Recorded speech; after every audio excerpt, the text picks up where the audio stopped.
India is fighting a desperate battle against a new coronavirus surge that has COVID-19 cases, hospitalizations, and deaths now skyrocketing. Now, people from around the world and the Houston area are rallying to get India the supplies and support it needs. Haley Hernandez is the only on-air health reporter in this area and is joining us now with a closer look at these efforts underway. Haley? Right. So here in Houston, we had health leaders stocking up supplies in preparation for such a tragedy. And even though we did go through thousands of PPE per day, we still had enough to get us to this point. So a few doctors from India desperately asked if we could send extra supplies to their home country, and Houston Methodist Hospital answered that call in a big way.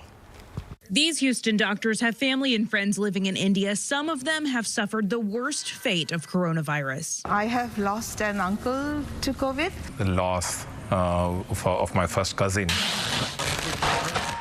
That kind of suffering is one Houston Methodist was prepared to handle with all of this protective equipment. And now they have enough inventory to share. This is product that we purchased March and April of last year.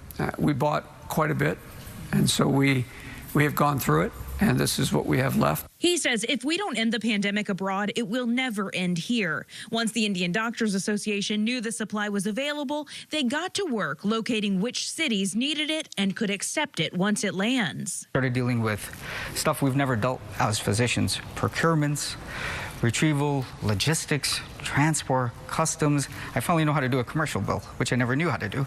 But these are some things that we needed to do as a group.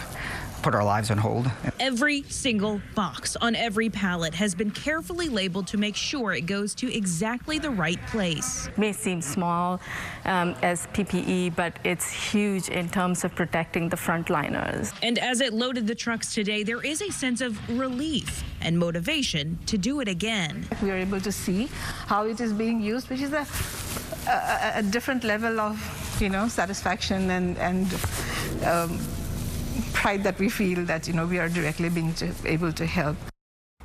That was 31 pallets, 32,000 pounds of gowns, masks, shoe covers, ventilators. That is enough to make a small difference for the medical professionals in India who are using plastic bags as PPE. Some have even converted their homes to makeshift hospitals. The Indian Doctors Association says they will keep looking for supplies until their contacts over there say they are no longer needed. Chris? I'm so glad we can help, Haley. What do we know about this COVID strain in India and how vaccines work against it? So the one over there, the strain over there, is a little more contagious. I was at UTMB yesterday talking about this because UTMB has identified this in 2 of their patients, and they are also researching whether or not the vaccines we have available are going to fight this variant. So far, they know that it fights the California and New York variants, but they're still studying the Indian variant. All right.